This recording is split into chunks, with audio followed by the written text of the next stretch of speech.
Bienvenue à tous les dirigeants religieux, séminaristes et croyants qui participent à la conférence en ligne de Nouveau Ciel, Nouvelle Terre Shincheonji, témoignage sur la révélation de l'Ancien Testament et celle du Nouveau Testament par chapitre. Je suis Guntae Pak de Nouveau Ciel, Nouvelle Terre Shincheonji, Église de Jésus, et je serai votre présentateur. Je tiens à remercier tous ceux qui participent aux conférences en ligne de Nouveau Ciel, Nouvelle Terre Shincheonji, diffusées dans le monde entier. À travers les conférences qui ont lieu en ce moment, les paroles que les croyants du monde entier doivent connaître afin de respecter la nouvelle alliance donnée par Jésus sont prêchées.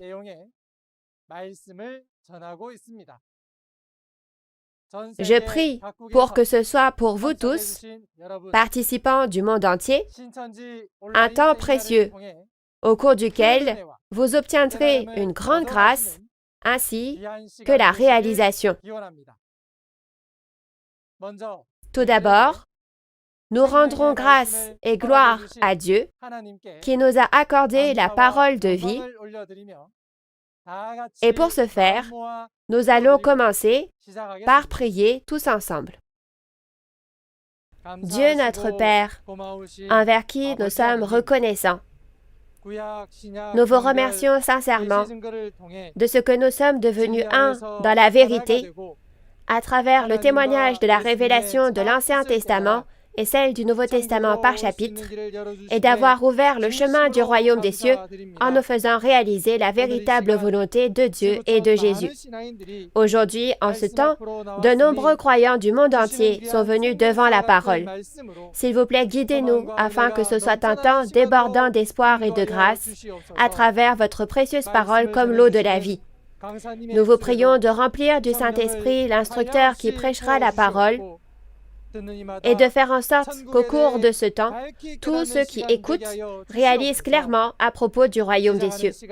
Soyez avec nous du début jusqu'à la fin et nous espérons sincèrement que votre grâce et votre amour infini combleront les habitants du monde entier.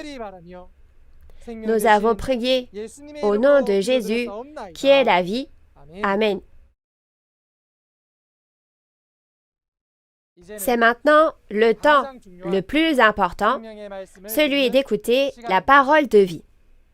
La parole d'aujourd'hui aura pour thème la leçon intermédiaire numéro 16, la place préparée par Jésus et le Saint-Esprit de vérité, le Consolateur.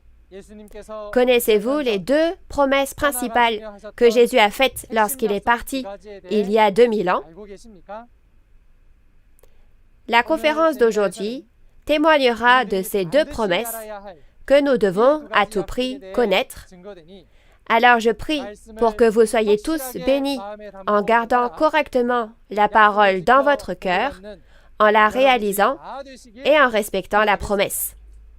Nous allons accueillir l'instructeur Jin-Hoon Kim de la tribu d'André qui témoignera de la parole d'aujourd'hui. Bienvenue à tous les dirigeants religieux, séminaristes et croyants du monde entier qui ont placé leur espoir dans le royaume des cieux et dans la vie éternelle. Je suis Jin-Hoon Kim, le chef de l'église de Kimhae, de la tribu d'André, de Nouveau Ciel, Nouvelle Terre Shincheonji, Église de Jésus. Je vous souhaite la bienvenue à la conférence en ligne de Nouveau Ciel, Nouvelle Terre Shincheonji, témoignage sur la révélation de l'Ancien Testament et celle du Nouveau Testament par chapitre.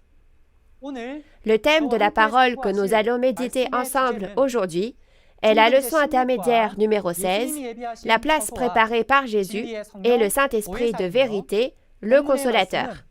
Et les paroles de la référence principale sont celles des chapitres 14 et 16 de l'Évangile de Jean.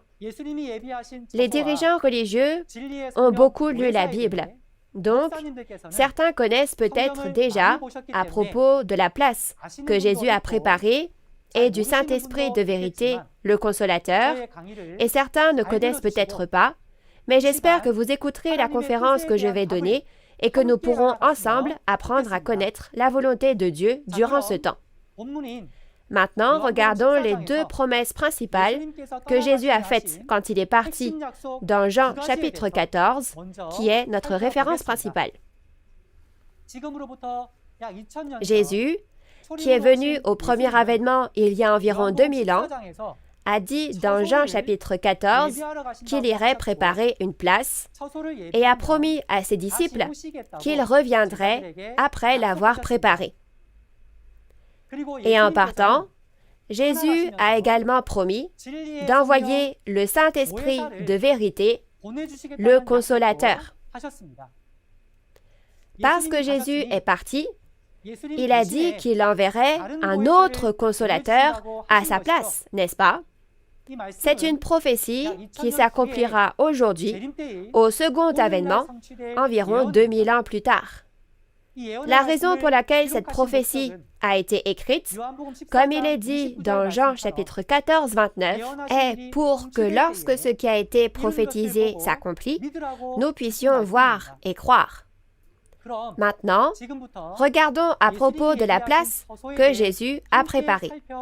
Premièrement, lisons ensemble les paroles de Jean chapitre 14, versets 2 à 3.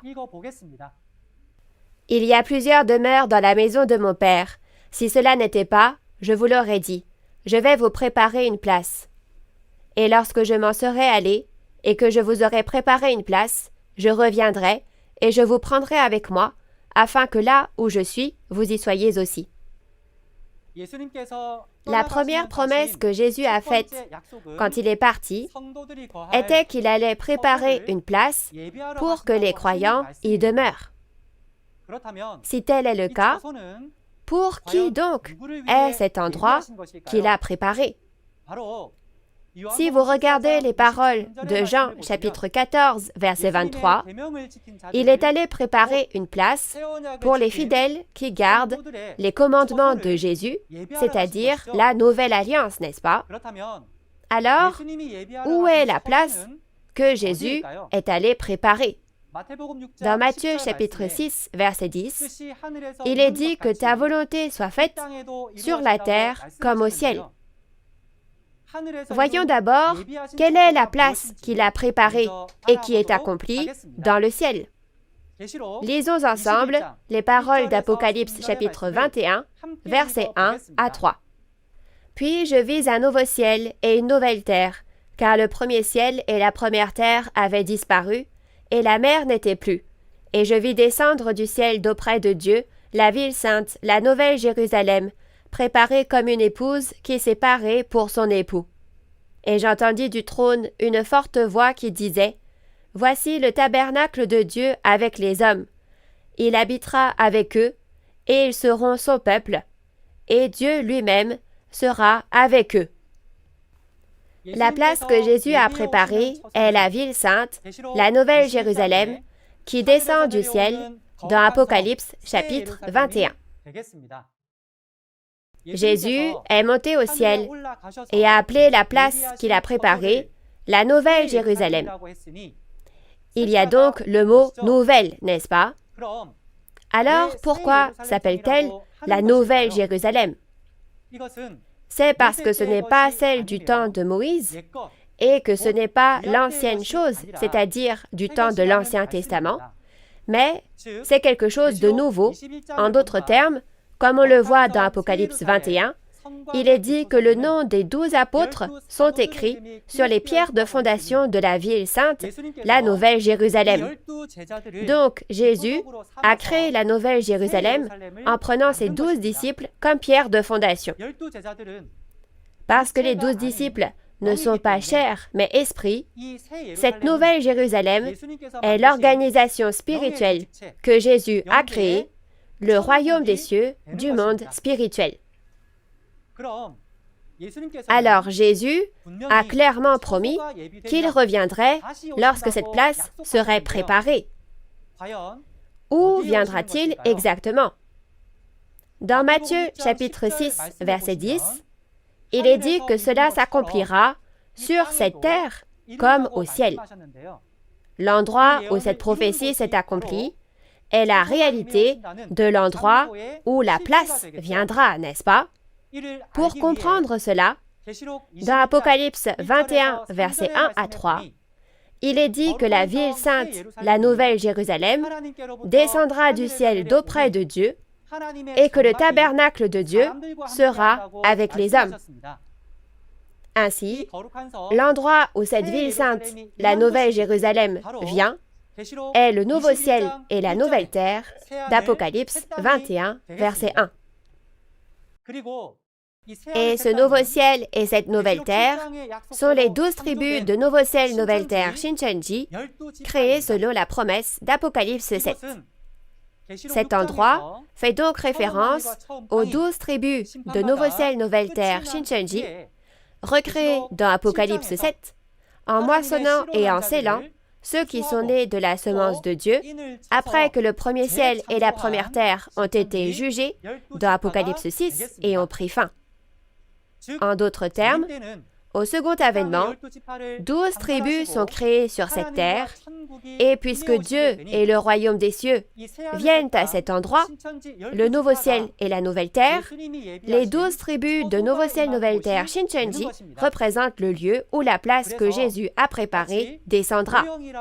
C'est pourquoi, comme si on avait apposé un sceau, la même chose a été créée à l'identique sur cette terre comme au ciel, et elles deviennent un, n'est-ce pas?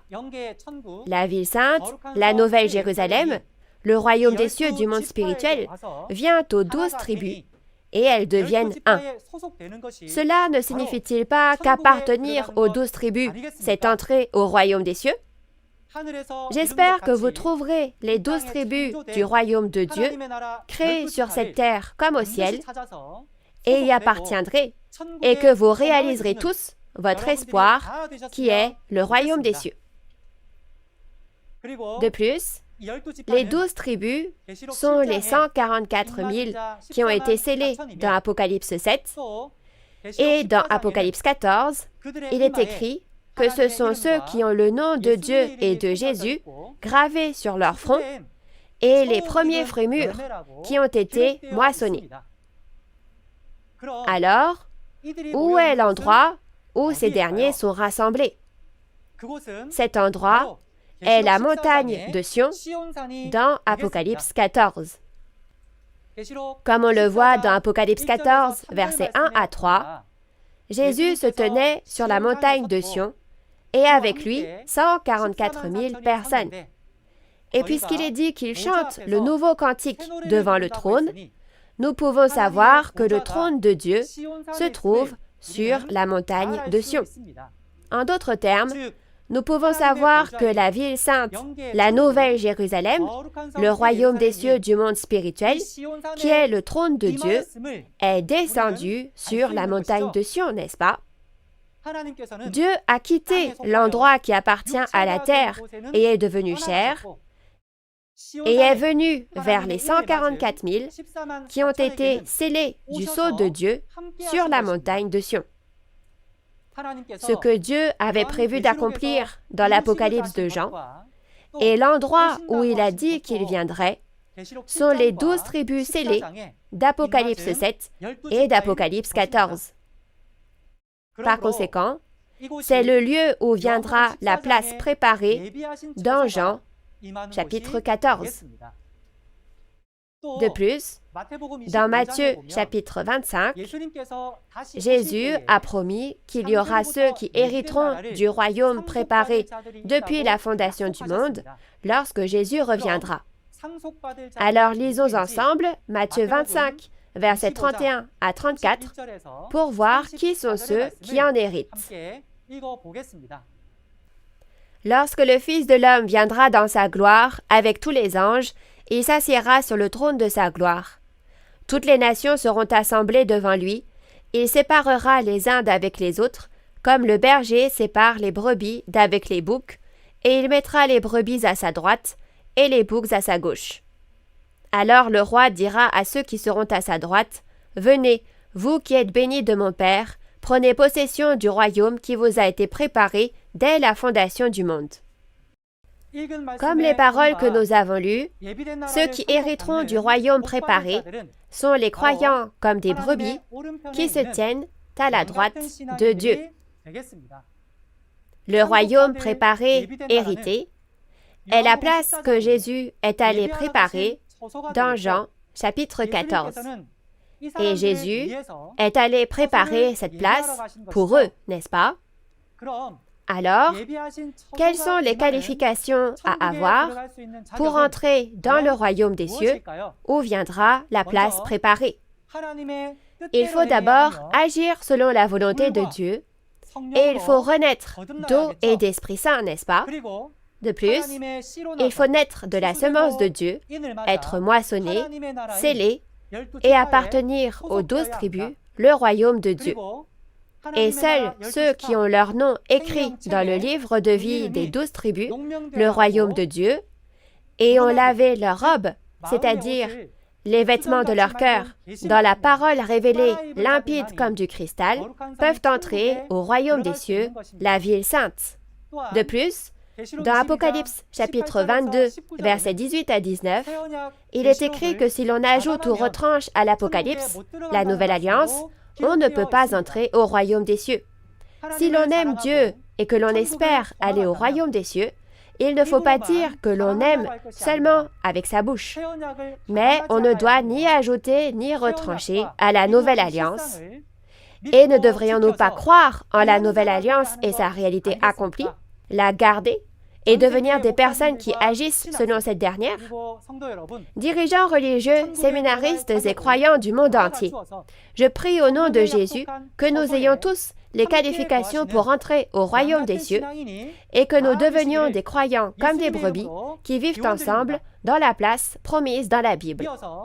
Ensuite, le deuxième point principal de Jean chapitre 14 est que Jésus a promis d'envoyer le Consolateur, le Saint-Esprit de vérité, après être parti. Alors maintenant, nous allons voir à propos du Saint-Esprit de vérité, le Consolateur que Jésus a promis. Premièrement, si nous regardons la signification de consolateur, Pohesa en caractère chinois, le caractère Po vient de Poho, soit protection, le He vient de Ene qui signifie grâce, et Sa signifie enseignant.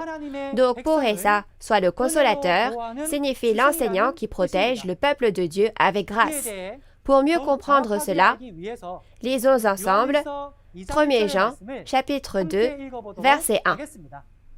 Mes petits enfants, je vous écris ces choses, afin que vous ne péchiez point. Et si quelqu'un a péché, nous avons un avocat auprès du Père, Jésus-Christ, le juste. Dans 1 Jean, chapitre 2, verset 1, il est dit que Jésus est le porte-parole, et en regardant dans les notes de bas de page, il est écrit qu'il est aussi le consolateur, le Pohesa. Ainsi, Jésus est le porte-parole de Dieu et le consolateur, le Pohesa, n'est-ce pas? Alors, de qui Jésus prêche-t-il la parole?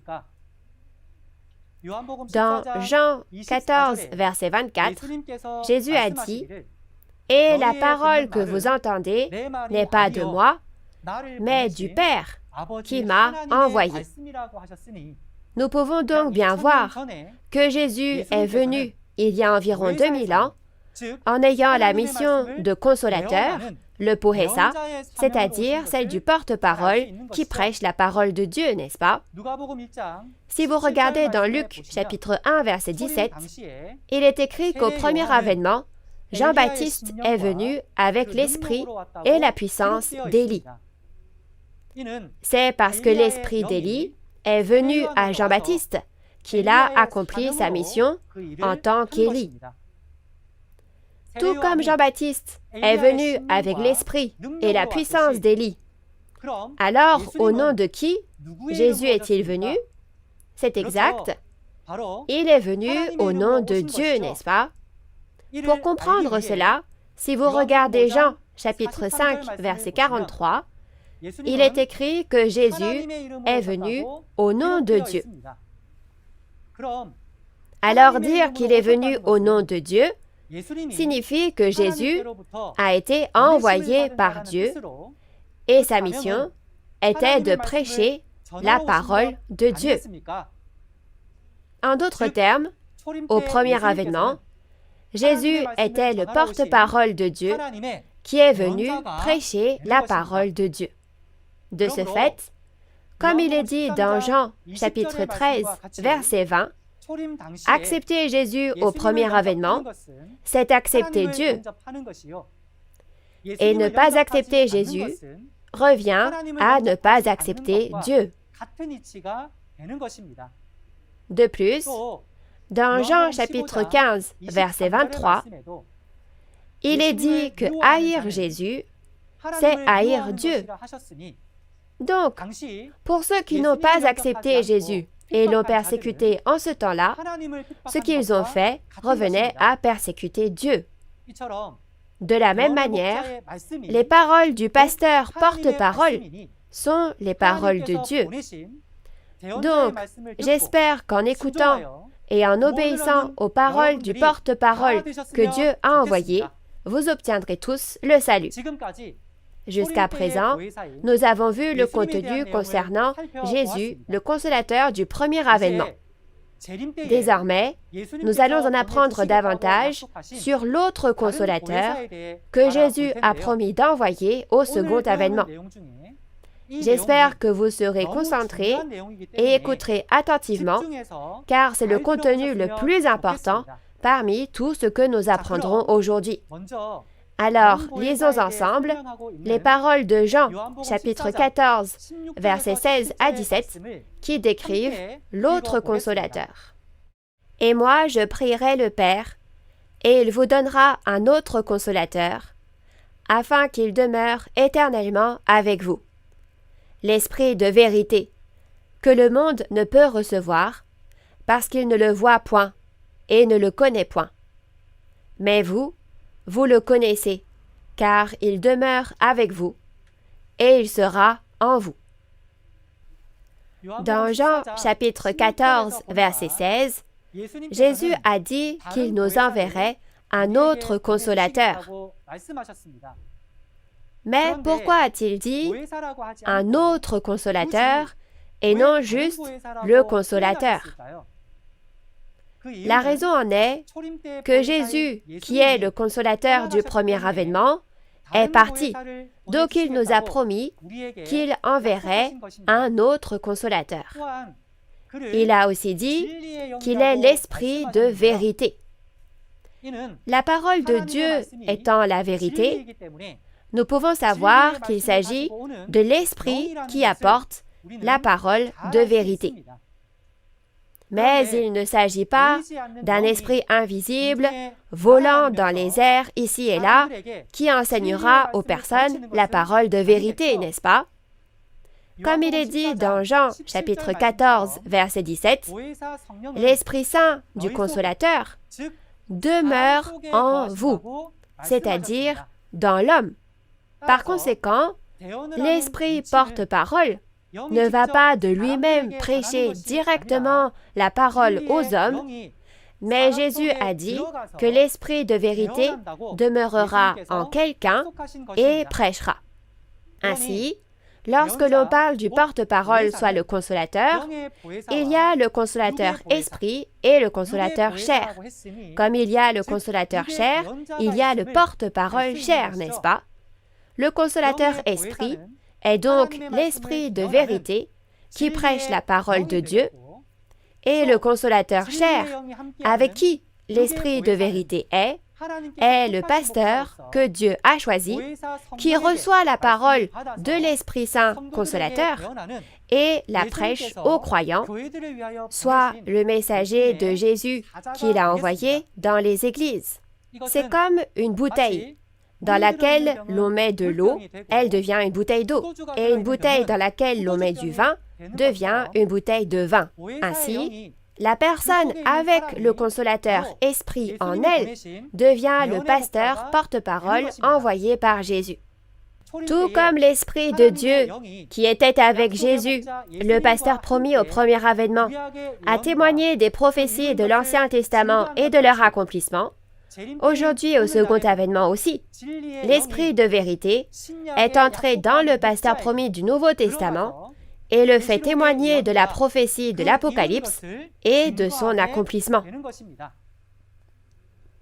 dirigeants religieux, séminaristes et croyants du monde entier. Lorsque vous entendez cette parole, quand est-ce que cette parole s'accomplira exactement? Et qu'est-ce que cette parole a à voir avec moi? Ne devrions-nous pas y penser un instant?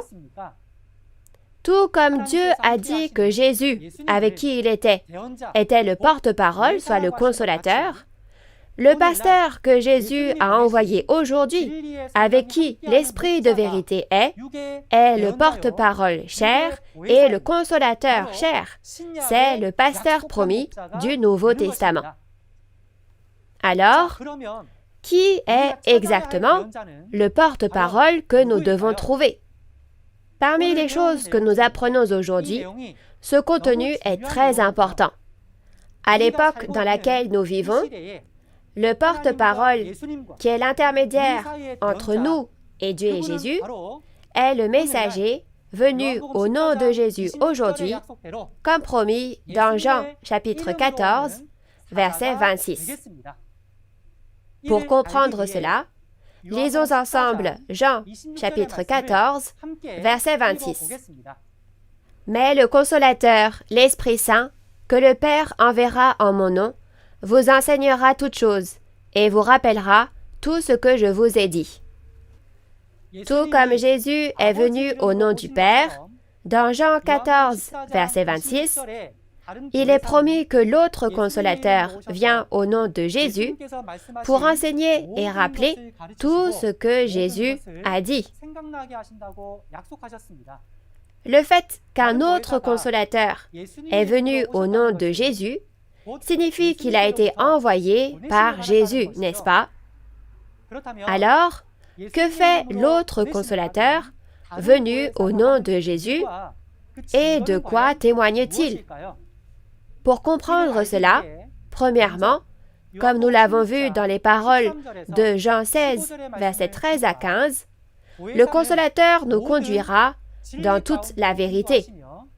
Deuxièmement, il ne parlera pas de lui-même, mais il dira tout ce qu'il aura entendu. De plus, il prendra de ce qui est à Jésus et il nous annoncera les choses à venir. Par conséquent, l'autre consolateur est venu au nom de Jésus, donc il n'est pas Jésus, mais il est le pasteur porte-parole qui a pour mission de prêcher les paroles de Jésus. Et lorsque l'autre consolateur vient, c'est le temps de la fin, durant lequel les prophéties de la Bible s'accomplissent. Vous êtes-vous déjà demandé ce qui arrivera en ce temps-là? Afin de comprendre cela, si nous regardons dans la parole de Jean 16, 25, il est dit que lorsque l'autre consolateur viendra, il témoignera clairement de la réalité et non en parabole. Aujourd'hui, au temps où l'Apocalypse s'accomplit, l'autre consolateur témoigne et prêche en tant que porte-parole à propos de l'accomplissement physique que Dieu et Jésus ont promis et accompli. Donc j'espère que vous deviendrez tous de vrais croyants qui écoutent et gardent la parole témoignée par le consolateur que Jésus a promis. Maintenant, regardons de plus près concernant l'autre consolateur promis dans l'Apocalypse du Nouveau Testament, à savoir le porte-parole de Jésus, Nouveau Jean. Premièrement, le Nouveau Jean fait référence au pasteur promis, qui est dans la même position que Jean lors de l'accomplissement de l'Apocalypse, et c'est un pseudonyme utilisé pour désigner le pasteur promis du Nouveau Testament. Pour comprendre cela, lisons ensemble Apocalypse chapitre 1, versets 1 à 2.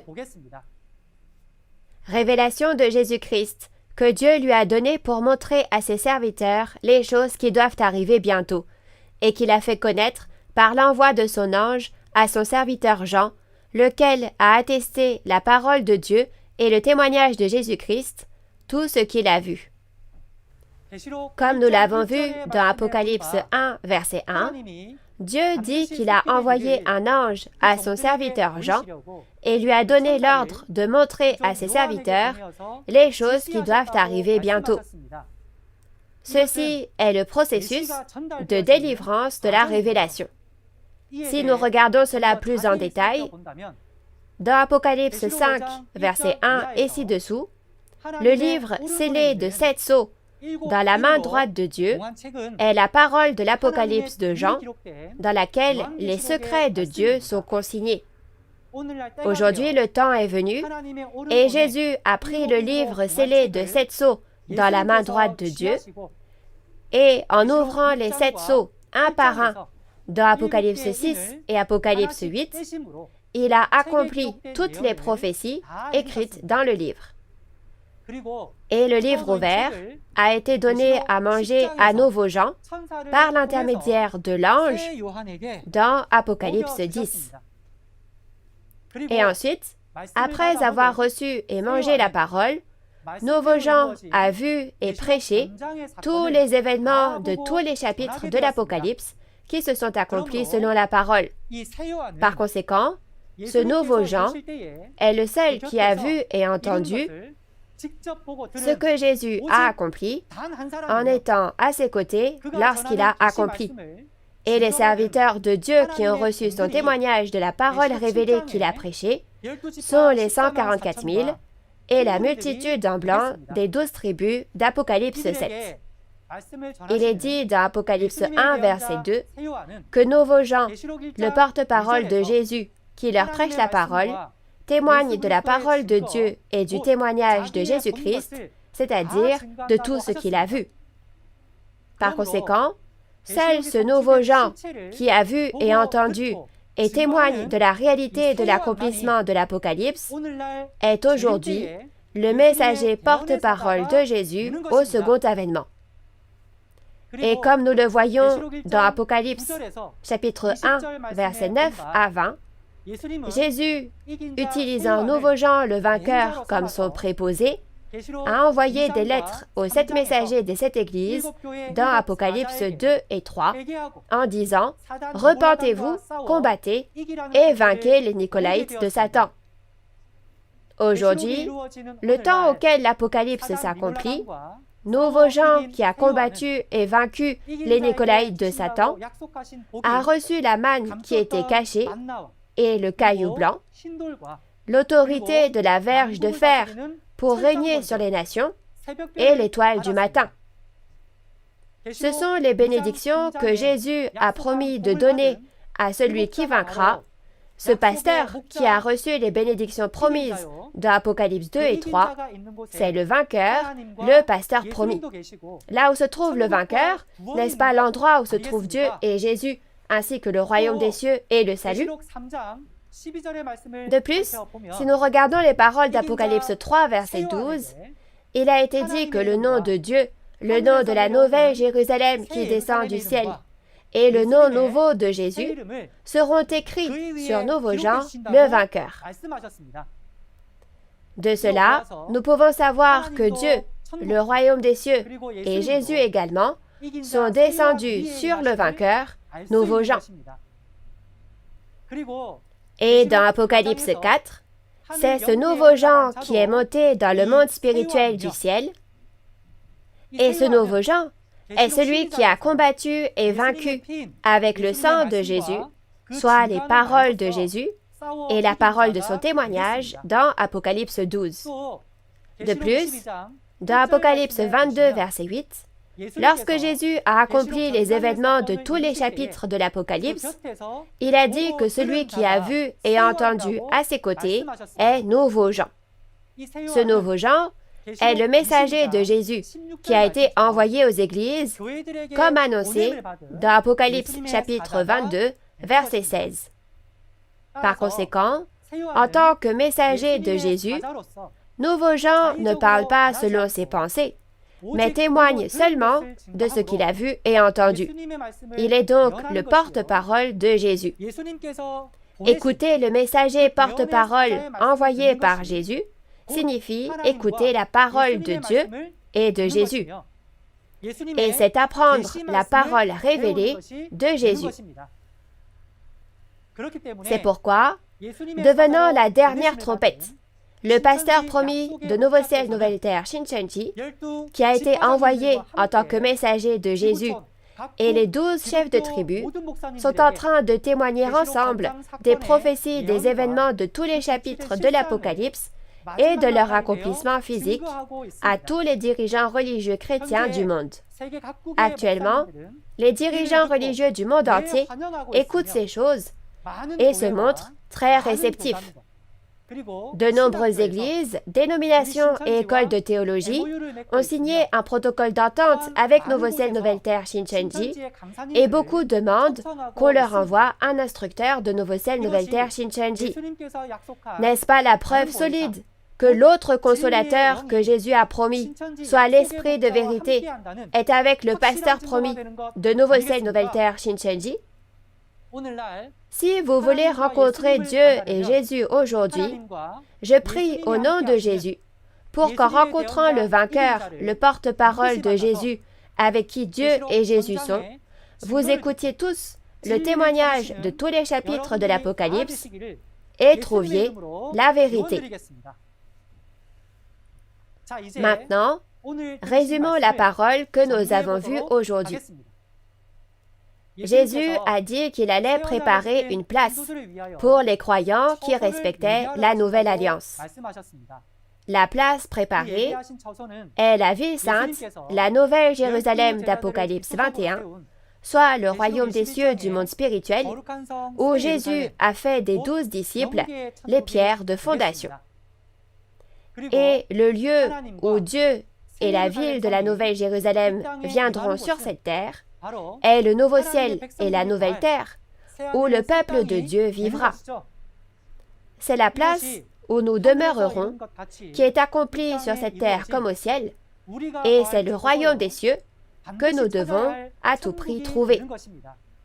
De plus, le consolateur dont on parle dans Jean chapitre 14 et chapitre 16 signifie l'enseignant qui protège avec grâce. Et sa mission est de prêcher la parole de Dieu et de Jésus en tant que leur porte-parole. Et le porte-parole de Dieu au premier avènement était Jésus, mais le porte-parole de Dieu et de Jésus au second avènement est Nouveau Jean le vainqueur, le pasteur promis choisi par Jésus.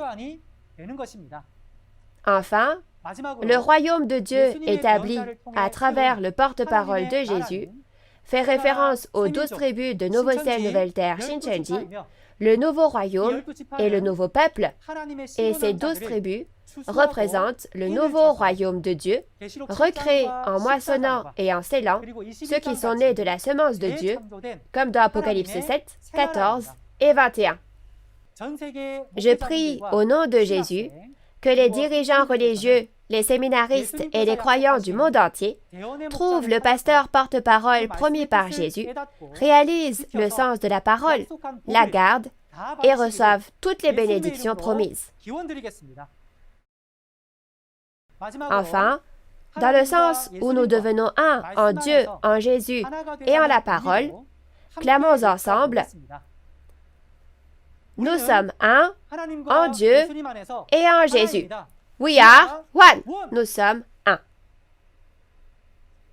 Maintenant, nous avons terminé et nous allons prier.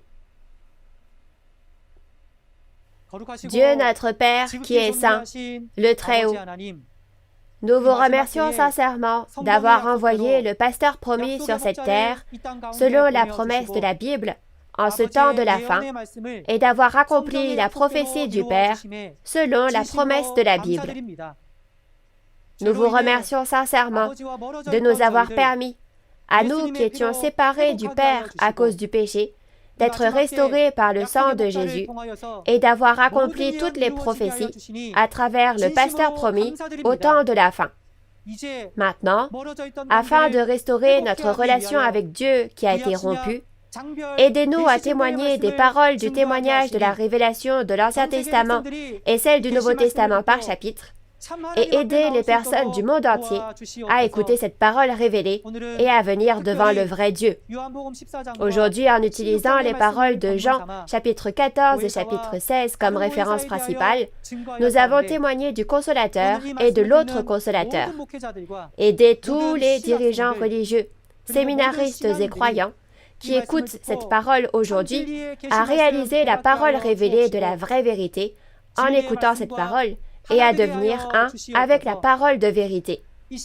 À travers les conférences qui auront lieu par la suite, aidez les personnes du monde entier à réaliser et aidez-les à tous devenir les enfants du vrai Dieu. Nous rendons grâce et nous prions toutes ces choses au nom de Jésus, notre Sauveur, qui a expié nos péchés. Amen. Merci beaucoup d'avoir regardé jusqu'au bout. L'arbre de vie et l'arbre de la connaissance du bien et du mal sont clairement mentionnés dans la Bible. Mais il semble que tous les dirigeants religieux du monde n'aient pas encore découvert la réponse claire à cette question. Dans Genèse chapitre 3, verset 22, il est dit que si l'on mange du fruit de l'arbre de vie, on aura la vie éternelle. Et dans Genèse chapitre 2, verset 17, il est dit que si l'on mange du fruit de l'arbre de la connaissance du bien et du mal, on meurt sur le coup. Si la vie et la mort dépendent de ces deux arbres et de leurs fruits, alors n'est-il pas important de réaliser ces choses? Comme vous pouvez le voir dans la vidéo, la prochaine fois, la conférence portera sur le thème de la leçon intermédiaire numéro 17, la réalité de l'arbre de vie et celle de l'arbre de la connaissance du bien et du mal. L'heure de la conférence sera la même qu'aujourd'hui à 10 heures, alors j'espère que vous serez tous en mesure d'y assister et que vous et moi entrerons au royaume des cieux espérés. La conférence en ligne de Nouveau Ciel, Nouvelle Terre, Shincheonji, témoignage sur la révélation de l'Ancien Testament et celle du Nouveau Testament par chapitre, est diffusée simultanément en 24 langues à travers le monde via la chaîne YouTube officielle de Nouveau Ciel, Nouvelle Terre, Shincheonji. Les conférences précédentes sur l'Apocalypse et le niveau introduction ont suscité déjà beaucoup d'intérêt de la part des dirigeants religieux et des écoles de théologie du monde entier, et il y a beaucoup de bonnes nouvelles selon lesquelles ces derniers veulent devenir un en Dieu en signant un protocole d'entente avec Nouveau Ciel, Nouvelle Terre, Shincheonji, Église de Jésus. Nouveau Ciel, Nouvelle Terre, Shincheonji, Église de Jésus est ouverte à tous ceux qui aiment la parole. En plus de la parole que vous avez entendue aujourd'hui, si vous avez d'autres questions ou demandes de renseignements sur Nouveau Ciel, Nouvelle Terre, Shincheonji, Église de Jésus et sa doctrine, veuillez contacter les numéros représentatifs de chaque tribu indiqués à l'écran. Nous vous guiderons en détail et avec amabilité. Enfin, je tiens à remercier les dirigeants religieux, les séminaristes et les croyants qui ont honoré cette conférence de leur présence. Maintenant, nous allons finir en faisant ensemble le Notre Père. Notre Père qui es aux cieux, que ton nom soit sanctifié, que ton règne vienne, que ta volonté soit faite sur la terre comme au ciel. Donne-nous aujourd'hui notre pain de ce jour. Pardonne-nous nos offenses, comme nous pardonnons aussi à ceux qui nous ont offensés. Et ne nous laisse pas entrer en tentation, mais délivre-nous du mal. Car c'est à toi qu'appartiennent le règne, la puissance et la gloire, au siècle des siècles. Amen. Je remercie sincèrement les membres de la famille de Dieu qui ont été avec nous.